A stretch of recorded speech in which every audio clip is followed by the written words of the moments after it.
Yeah నీతో కలిసి party మారుతా బీఆర్ఎస్ ఎమ్మెల్యే మధ్య సంభాషణ, కాంగ్రెస్లో చేరేందుకు నేతల ఉత్సాహం, ప్రస్తుత పరిస్థితుల్లో పార్టీ మారితేనే సేఫ్ అనే భావన అంటూ ఒకరిని చూస్తాను. ఒకసారి దీని గురించి కూడా క్లియర్గా చదివే ప్రయత్నం చేద్దాం మిత్రులారా.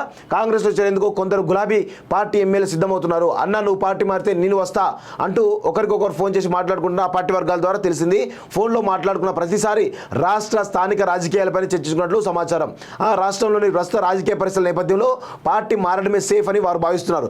వ్యాపారాలు సజావుగా సాగేందుకు, క్యాడర్ చేజారకుండా ఉండేందుకు పార్టీ చేంజ్ కావడమే ఉత్తమమని ఆలోచిస్తూ అందుకు అనుగుణంగా అడుగులు వేస్తున్నట్లు సమాచారం అంటూ చూస్తూ ఉన్నాం. సో ఈ ఎమ్మెల్యేలు ఎవరు అనేది కొంత తెలియాల్సిన అవసరం ఉంది వాస్తవంగా. చూడండి, పార్టీ మారితే లాభమే వాస్తవంగా. బీఆర్ఎస్లో ఉంటే ఎవరికి కూడా లాభం లేదు. ఆ పార్టీ మునిగిపోయే నావ లాంటిది.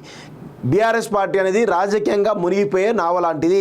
రాజకీయంగా బొందబెట్టడానికి ఆ పార్టీలో ఉన్నటువంటి శక్తులే ప్రయత్నిస్తున్నారు. ముఖ్యంగా కల్వకుంట్ల కుటుంబంలో వ్యక్తులే ఆ పార్టీని బొందబెడుతున్నారని స్పష్టంగా మనకు కనబడతా ఉంది. బీఆర్ఎస్లో అలజడి మొదలైంది. అన్న నువ్వు పార్టీ మారితే నేను వస్తా అంటూ బీఆర్ఎస్ ఎమ్మెల్యే ఒకరికొకరు ఫోన్లో మాట్లాడుకుంటారు. స్థానిక రాష్ట్ర రాజకీయ పరిస్థితుల నేపథ్యంలో పార్టీ మారితేనే సేఫ్ అని భావిస్తున్నట్లు సమాచారం.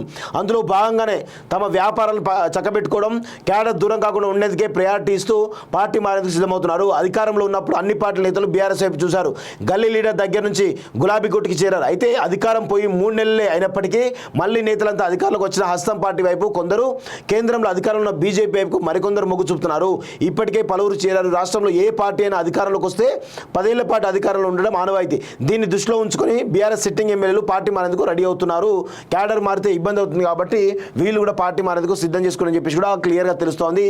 సో ఇదంతా కూడా వాస్తవంగా ఈ ప్రయత్నం అంతా కూడా ప్రతి ఒక్క అంటే కొంతమంది కల్వకుంట్ల కుటుంబానికి వీర విధేయులుగా ఉన్న వాళ్ళు తప్ప అందరూ కూడా పార్టీ మారుతున్నారు.